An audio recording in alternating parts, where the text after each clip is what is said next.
Hey, beautiful soul. Welcome back to my channel. My name's Astara and I'm an angelic communicator and clairvoyant.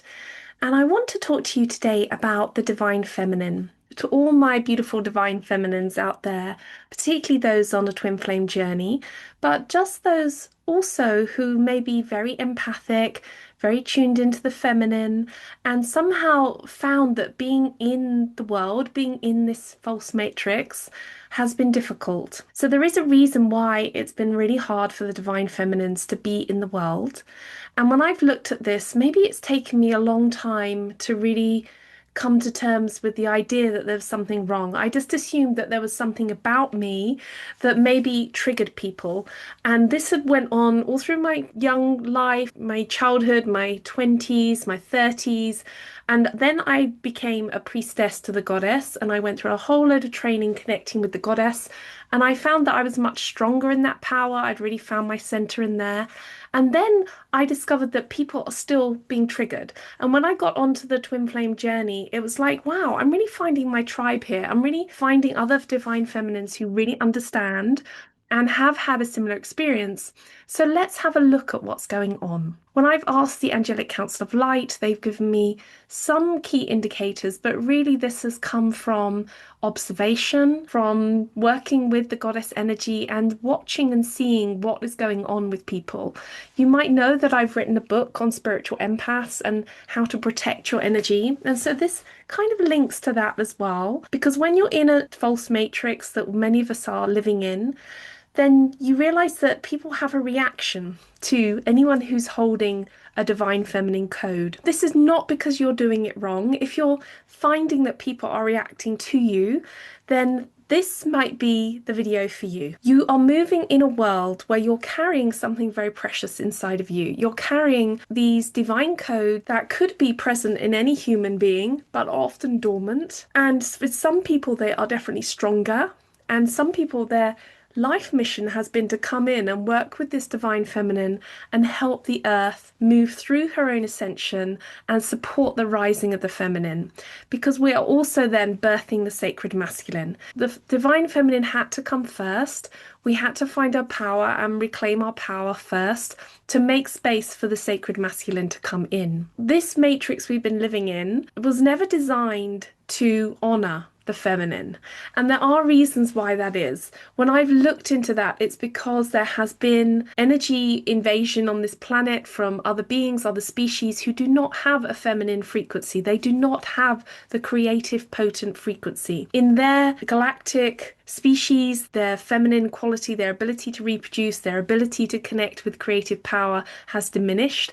And that means that they no longer value the feminine. The divine feminine carries a frequency. It's not a personality. It's not an aesthetic. It doesn't mean you have to have long hair like me and float around doing whatever in a bubble. No, it's a frequency. And so if you're holding that frequency, and men can hold this frequency as well, females can hold this frequency, and it really depends who is holding this in their template. These frequencies hold codes of resonance. They bring us back to the divine template within us, this soul source energy that activates when we have love in the field, loving consciousness, and it also activates truth. And you'll notice for many people when you're around, often loving consciousness is created in your energy field, and also the highlighting of authenticity of truth seems to come out when you're in the presence of others, but it's just an innate part of you. You will find that you don't have to say anything,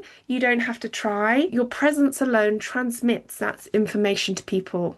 And this is where the difficulty really can begin, because you'll notice that when you have this divine feminine energy and you enter the distorted system, it doesn't blend in. What it begins to do is expose the frequency distortion that's around you. It does not accept illusion because it's based in authentic truth. One of the hardest problems to accept on the path in this process is that the divine feminine energy can provoke reaction. Now, I'm bringing this up because I had this really lovely soul session with a client and we talked about this, and it reminded me that for my whole life, just my presence evoked certain reactions in people. It provoked people, and there would be two reactions. One would be instant rejection, and the other one would be dominance, where people would want to take my energy or use my energy for something of their own. This is strange because when I was growing up, I just assumed that there was something wrong with me. And that's, maybe why this projection was on me or something was happening, because it can be so aggressive when people attack you just for being you. You could literally just say hello and people would have a really bad reaction, a strong reaction. And this is not because the feminine is aggressive and they're reacting to that. And it's not because she's loud, it's because her energy frequency is very clear. And that brings out all sorts of things in people that they are trying to hide, they're trying to conceal, and they're trying to pretend that it's nothing to do with them, but actually it's their shadow. You'll find the divine feminine energy reflects people back to themselves as well. There's something in this quality where people should respond and reciprocate and resonate if they are in the same frequency, but often it creates a trigger in them. Sometimes they're having a trauma release where they're feeling very triggered around the energy of the divine feminine, or they could just be insufficient in some way and they just want to take energy. So there are two dominant reactions here to the divine feminine energy in the matrix. The first reaction is rejection. This is when people feel uncomfortable, they get irritated, they get triggered, they become hostile around you without even being able to explain why. If you ask them, and believe me, I have asked people, I'm quite forthright, I've tried things out. If I ask people, they often try and blame it on you, on the divine feminine, because they don't know why. To be able to reflect deeply enough, like, oh, hey, I'm being triggered right now, and to own that, a lot of these people do not want to own it. Softness seems to threaten their defense mechanisms.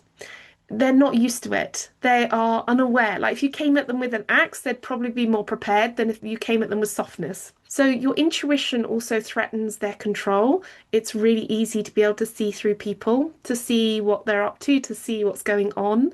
It can take a lot of time to understand that. I mean, I'm 48. It's taken me a lot of time to really begin to see and understand that I'm seeing layers and levels of people that most people are completely unaware of. And when I begin to point it out, when it's exposed, it can't hide anymore. You'll also notice that when you really embody your divine feminine, it threatens the stories that other people have told themselves.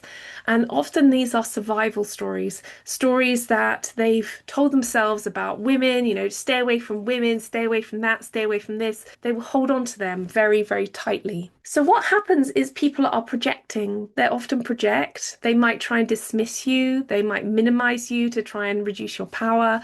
They might also label you as too much, too sensitive, too emotional, unrealistic, all of those things. Whereas actually the divine feminine power is the ultimate power in manifestation.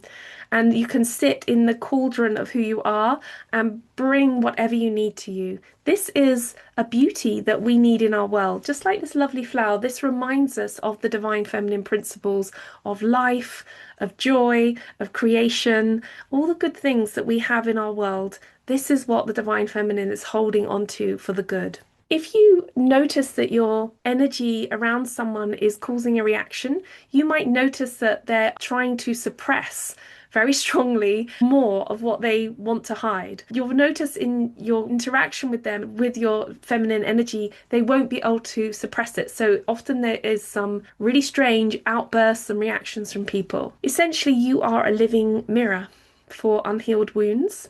And that's not your fault. You're actually helping them to realign and to move back into their own feminine principle. And rather than looking inward, many people choose to reject that principle, to reject what's pushing them to reconnect with themselves, to feel more aligned. It's like having someone that's very healthy coming along and they don't want to be around health because to them it feels alien, it feels toxic, it feels like the opposite of what they want, whereas actually it's a healthy version. I had a chat with a friend of mine who lives in an artist community, and they were struggling with someone in the artist community who was not looking after their behavior. They were quite toxic in their behavior. This artist community, she said she just felt really sad because when she goes in, and she's a healer, when she started living there, she started making everything nice there, and she experienced quite a strong rejection, or she felt like somehow she was the troublemaker.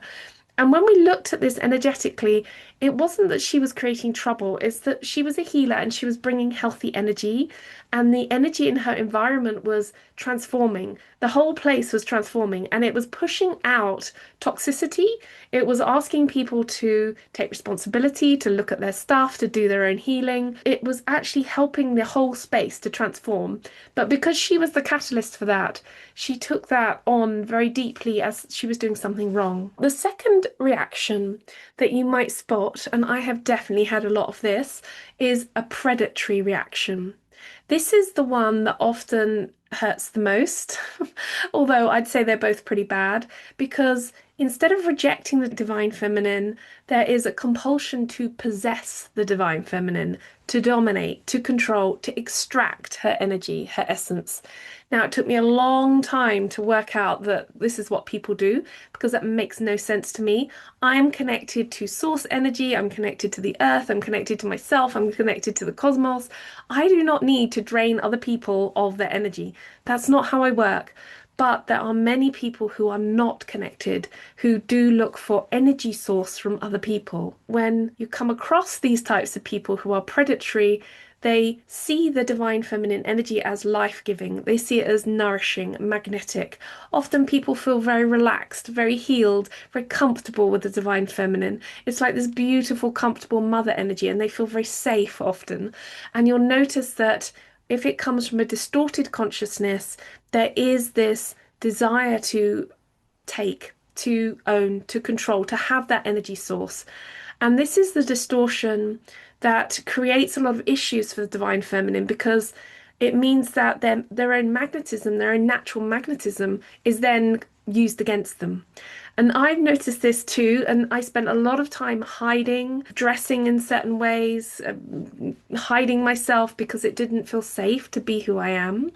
And now, like, I'm in my 40s now, like, I don't care anymore. I still spot them. I still spot, and it doesn't always have to come from men. I've had it come from women too. And we talk about women with distortions of the feminine, maybe in another video, because that's a lot to unpack. But you'll notice that within this distorted consciousness, which is a kind of predatory behavior, magnetism is mistaken for entitlement, meaning instead of honoring the energy, as we should do, they attempt to own it. And we'll notice this with behaviors like peacocking, that they want your attention, but also they want your body, your emotional labor. That's a big one. You'll notice that when people who cannot process their own emotion, they can come out of particular relationships and they can look around for somebody where to have a quick relationship with and dump all their unprocessed emotion on that person. That's usually they're looking for maybe someone who's very empathic, someone who has this beautiful divine feminine energy, which is very transformational, it's very alchemical,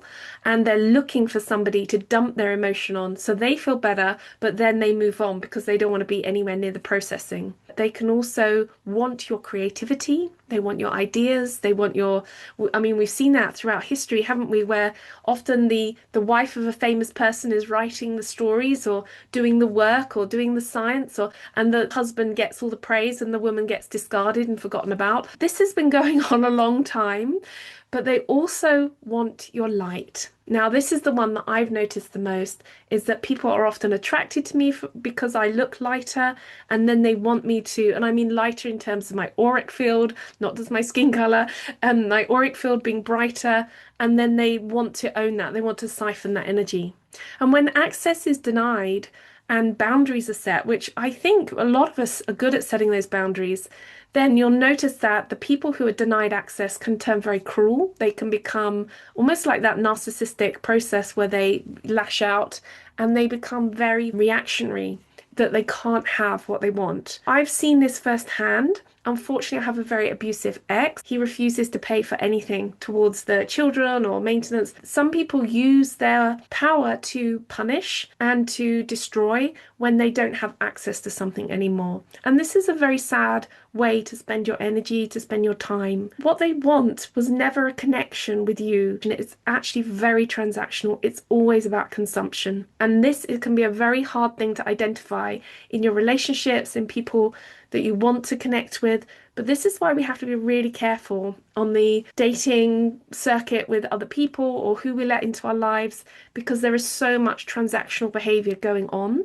and this is all part of the distorted matrix. And I want to say here that these patterns are not really accidental. They're a result of resonance codes held within the divine feminine, and these codes are naturally illuminating you. They also illuminate power imbalances, emotional immaturity, shadow desires, manipulation, and disconnection from source. Nearly all the people that I've experienced predatory experiences with, they are disconnected from their source energy. The divine feminine is not exposing this through a confrontation, although sometimes I call people out. I get really fed up with it, to be honest. It's kind of exhausting because if they're already in that space, they don't actually know they're doing it.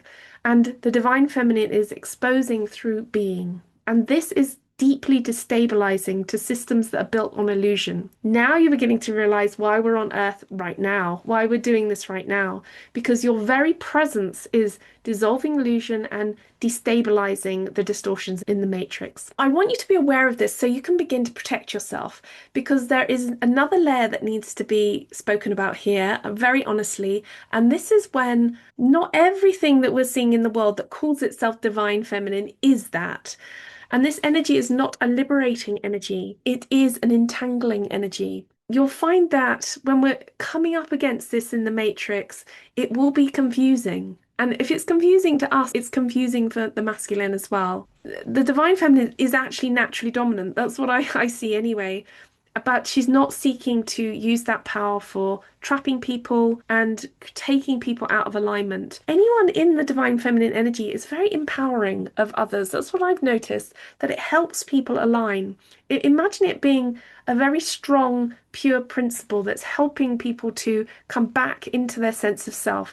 It aligns, it helps people access their truth. It doesn't distort people out of it, making them easier to control. So if you're walking this path, you don't have to chase anything. You don't have to prove anything. You don't have to manipulate anything. Your energy naturally works in a way that helps people to feel good about themselves, to feel healed, to work with your own alignment. You don't have to be anything apart from who you actually are. To sum up here, we are here dismantling very old systems, false systems, by embodying this beautiful energy. And your actual presence is recalibrating. It's sacred. I want you to remember that. And your softness is not weakness. I get really annoyed with this because it's not weakness, it's discernment, it's beauty, it's love in motion. And if people do not want that, then it's best that they go away and all live on an island themselves and destroy each other very slowly, because I'm not interested in hanging out with people who are staying in these old distortions. If being in the divine feminine energy has felt very uncomfortable at times, maybe you felt kind of heavy, or it's been isolating to be in this space, or you felt misunderstood, this is nothing to do with your being your fault. I hope this video really shows you that you are just incompatible with the illusion, you're incompatible with the distortion. You are being shown that to survive in this world, do not change, do not contort yourself to fit in this kind of crazy matrix that people are in, but to remember who you are. And when you do that, you're actually releasing, letting go of anything that is trying to control you, anything that is trying to take power from you or put you down. You do not need permission to exist. Just remember, you came here as a healing for this world, and I, for one, am very pleased that you're here. If you want to do some work with me, I'd love to work with you. Book a soul session with me. Go to my link tree on my Instagram, on my website, and you'll see all the details there. I'm also going to be running the Feminine Ascended Masters course on Zoom. I'm doing a workshop on it in London in College of Psychic Studies, but I'm going to do a weekly workshop on Zoom where we connect with each Feminine Ascended Master. And I'll tell you more about that. I'll send a message out on my email, so join my list. Thank you so much for joining me. I hope this rose has been very uplifting for you too. And lots of love to you all, and see you in the next video.